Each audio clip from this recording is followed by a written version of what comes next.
Quite a contrast from snow-covered Pontiac, Michigan, last year's Super Bowl site. The bright blue skies of sunny California provided a much nicer environment for Super Bowl XVII between the Washington Redskins and the Miami Dolphins. Both teams took the field last Sunday boasting similar strengths. No-name defenses that were among the NFL's best, and ball control offenses that rode all the way to Pasadena on the sturdy shoulders and strong legs of a couple of bruising fullbacks. The biggest difference between Washington and Miami was the Super Bowl experience of the two head coaches. While Super Bowl XVII was Don Shula's fifth Super Bowl appearance, the NFL welcomed second-year coach Joe Gibbs to pro football's championship game for the very first time. And like the new kid on the block, anxious to impress his peers, Gibbs wasted little time showing off what his team could do.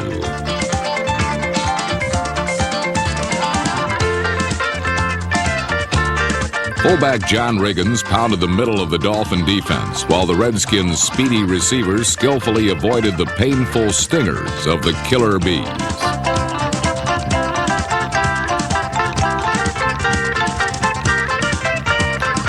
Washington moved the ball into Miami territory on their first possession, but as everyone knows, if you poke around in a bee's nest long enough, you'll eventually get stung.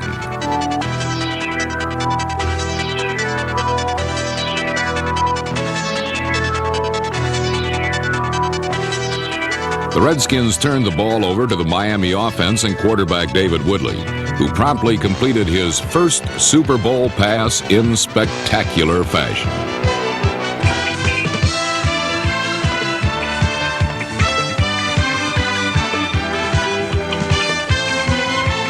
Woodley's 76-yard touchdown pass to number 81 Jimmy Cephalo put Miami out in front 7-0. In all but one of the past 16 Super Bowls, the team that scored first went on to become the eventual winner. With those kinds of odds in their favor, Miami seemed a good bet to earn their third Super Bowl ring.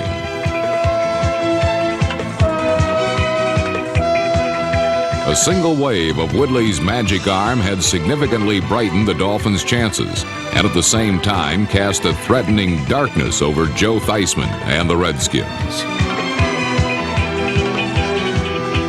Theismann was spared by the dreaded rain clouds, but he was unable to avoid nose tackle Bob Baumauer and the Dolphin defense.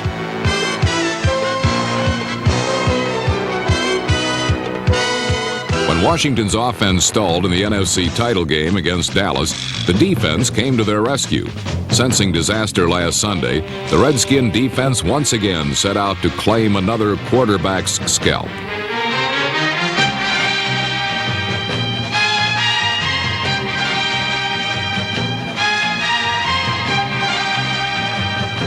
Number 72, Dexter Manley, was made his share of big plays in the playoffs, forced a Miami fumble that was recovered by Washington. Feeling a little guilty about not pulling their own weight, the Redskin offense tried another approach than just handing the ball to Riggins.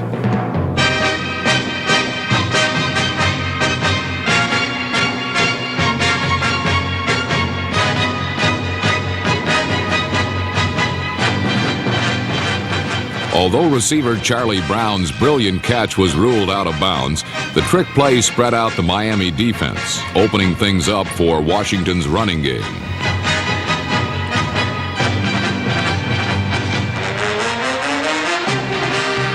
Riggins and number 38 Clarence Harmon bowled their way to the Dolphin 14-yard line, setting up an early second-quarter field goal attempt by NFC Player of the Year Mark Mosley.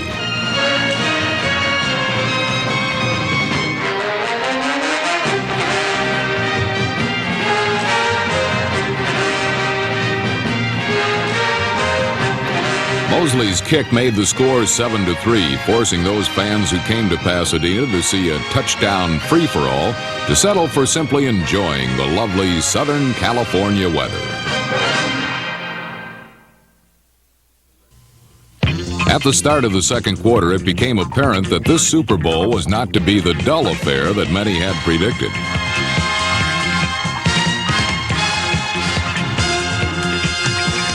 Return specialist Fulton Walker provided Miami with excellent field position and would be heard from again minutes later, as this hefty return was just a harbinger of things to come. David Woodley capitalized on Washington's soft cornerback coverage with 3 down and outs that paced Miami's downfield drive. Backed up near their goal line, the Skins proved far less soft when on a key play from the 6, Jarris White and Mel Kaufman outflanked Woodley, turning him inside, well short of the end zone. Miami's epic 15-play drive got them only 3 points, and Joe Theismann went about the business of leading his band of Hogs and Smurfs.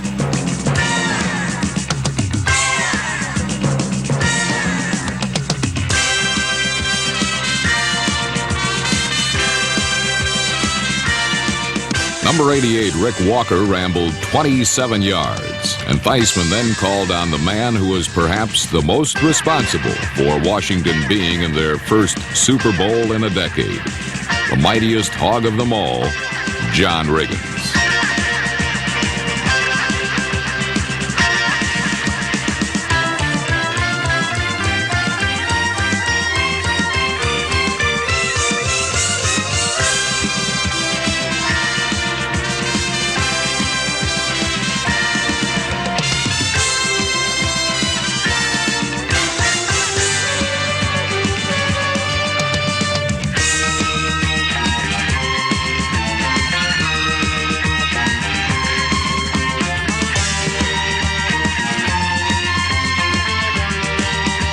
Riggins battled to the Dolphin 24 on a misdirection play executed with blackboard precision. Theismann rolled away from his intended receiver, taking linebacker Larry Gordon and most of the Dolphins with him. Then turning back against the grain with Miami's defense 1 or 2 critical steps out of position, Theismann unloaded to Riggins, who found running room and a friendly blocker in number 63, Fred Dean.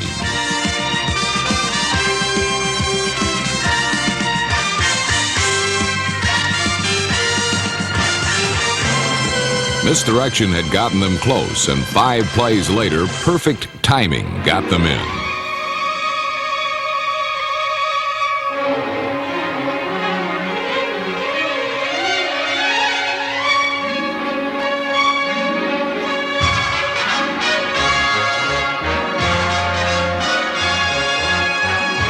Alvin Garrett gathered in Theismann's toss, and Super Bowl 17 was deadlocked at 10.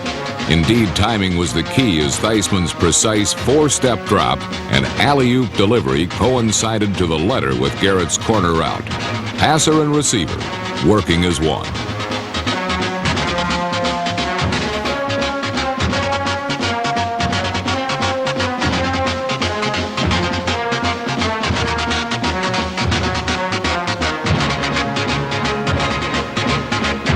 The Redskins artistically drew even with 11 masterfully conceived plays, and it was only fitting that such a performance be concluded with a bit of Smurf and Hog choreography, courtesy of the famed Fun Bunch.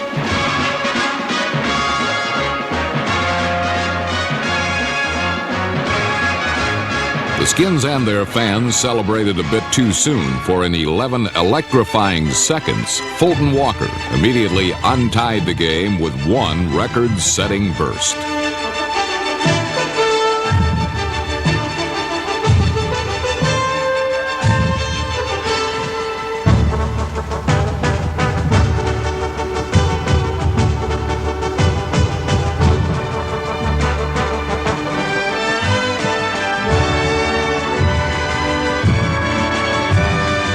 Walker dashed 98 yards on his way to the first TD kickoff return in Super Bowl history, and the longest one in the history of NFL postseason play.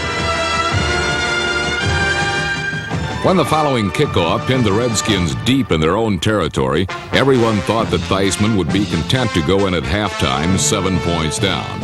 Everyone, that is, except Joe Theismann himself, who went to work with 1.5 minutes left in the half.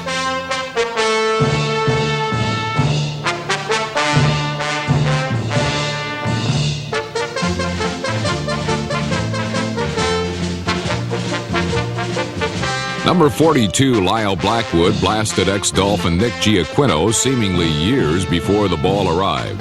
And the blatant pass interference call gave Washington a first down at the Miami 42 with 30 seconds left. Theismann looked for big play man Charlie Brown and found him anchored near the sideline.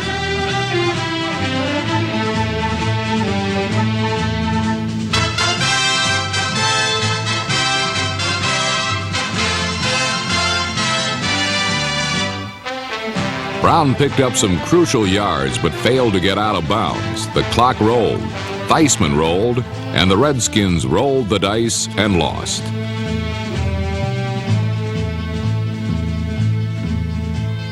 Alvin Garrett caught the ball, but well before Mark Moseley could take the field, time had expired in the half. A chip shot could have cut Miami's lead to 4. The Redskins pondered their chances of becoming only the 4th team in Super Bowl history to come from behind to win.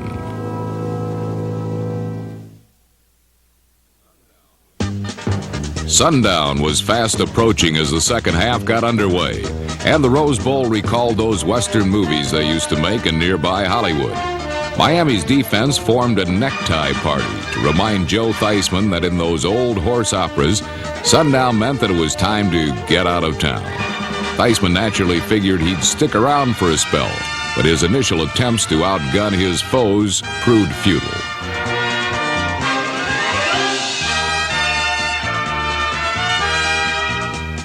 Number 73, Bob Baumauer, bushwhacked Theismann.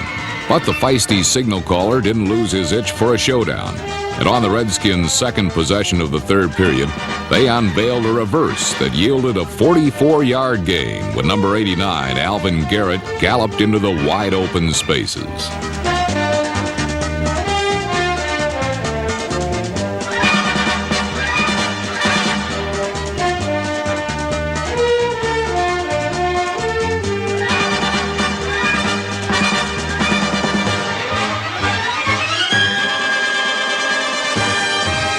One reason for the play's success was guard Russ Grimm, number 68, who faked a pull to his right, then circled back to deliver a key block.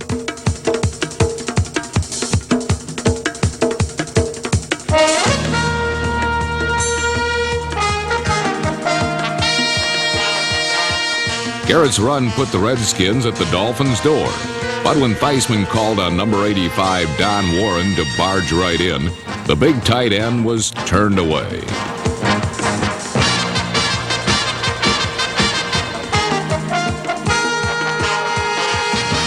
Washington was forced to settle for a Mark Moseley field goal that brought the Skins to within 4 points.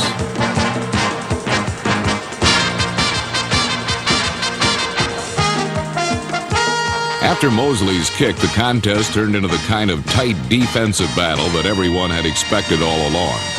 With less than 4 minutes left to play in the third quarter, the Dolphins produced the game's first interception. The thief was number 77, A.J. Dewey, who has lately made a habit of just this sort of thing.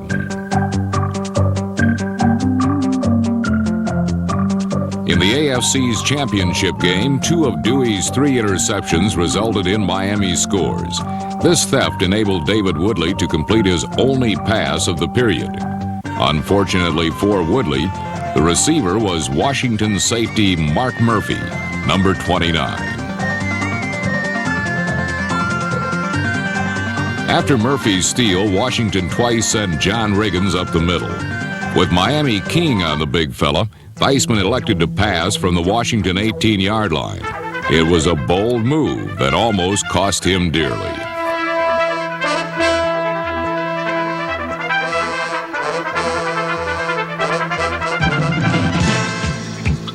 While Kim Bokamper batted down the throw, another look reveals that Theismann's competitive instincts enabled him to produce one of the key plays of Super Bowl XVII. When the Redskin quarterback's quick reflexes instantly put him on the defensive, he prevented Bokamper, number 58, from gathering in the deflection and scoring a sure touchdown.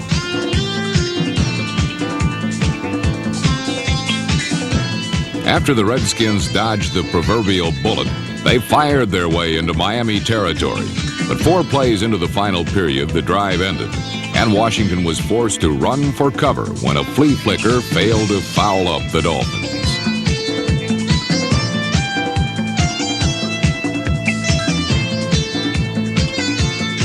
Another look at Lyle Blackwood's interception shows that Theismann's throw to little Charlie Brown was too high, but not high enough to prevent number 42 Blackwood from making a fine play on the Miami 1-yard line.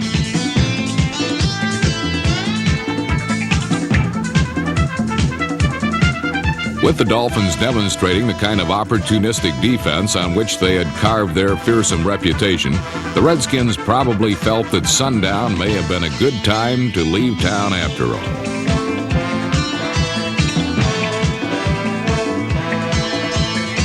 But despite Blackwood's interception and the Dolphins' 17-13 lead, Miami was in a deep hole that was about to get a whole lot deeper.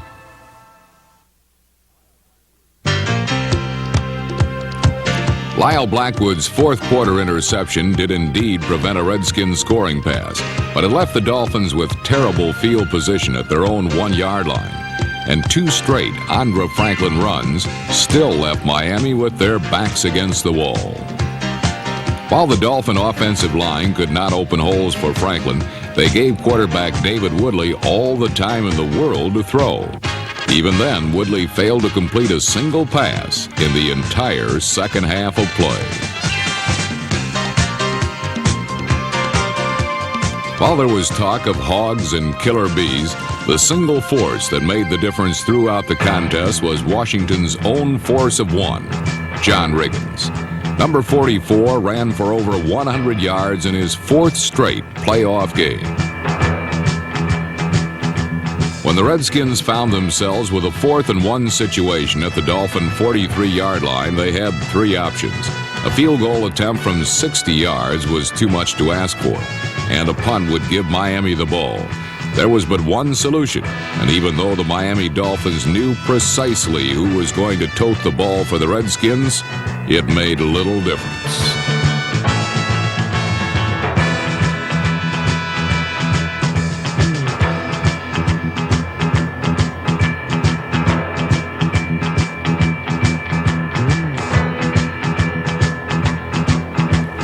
Riggins' touchdown run brought Washington from behind and gave the Skins their first lead of the game.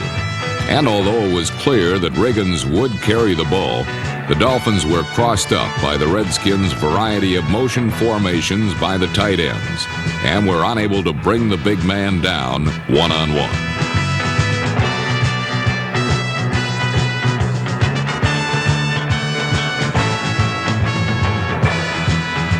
It was highly unlikely that a plow horse like John Riggins would turn in the longest touchdown run from scrimmage in Super Bowl history. But he did just that, from 43 yards out. Behind for the first time, the Dolphins could not get back on track after the Redskins had emptied out their playbook with short passes and flea flickers. Miami countered with some trickery of their own.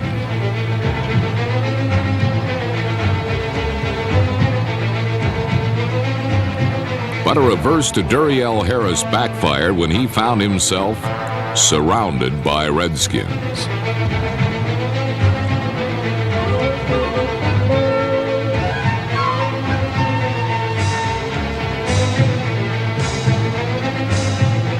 The Redskins ran 12 plays on their next scoring drive and passed on only 2 of them. Both passes went from Joe Theismann to Charlie Brown, number 87.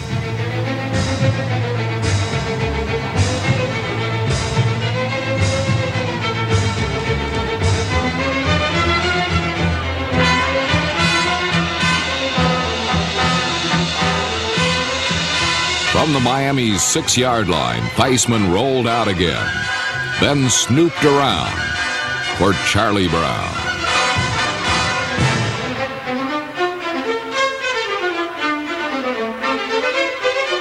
The 6-yard scoring toss at the edge of the end zone gave the Redskins all they needed to finish off the Dolphins. The Miami defense argued that Brown's feet never touched down in the end zone, and that was true. But a second look at the score clearly shows that he caught the ball within the confines of the end zone, and that cornerback Gerald Small forced him over the plane of the sideline after the catch was made. Washington's final touchdown earned the Redskins their first Super Bowl title, 27-17. The new champions are unique. They're not a highly skilled, dominant team. They are a no-frills bunch put together with baling wire, 26 free agents, and an eccentric 33-year-old fullback. And the 1982 season was unique as well. Despite the shortened schedule and an unusual playoff tournament, the very best team in professional football walked out of the Rose Bowl a winner.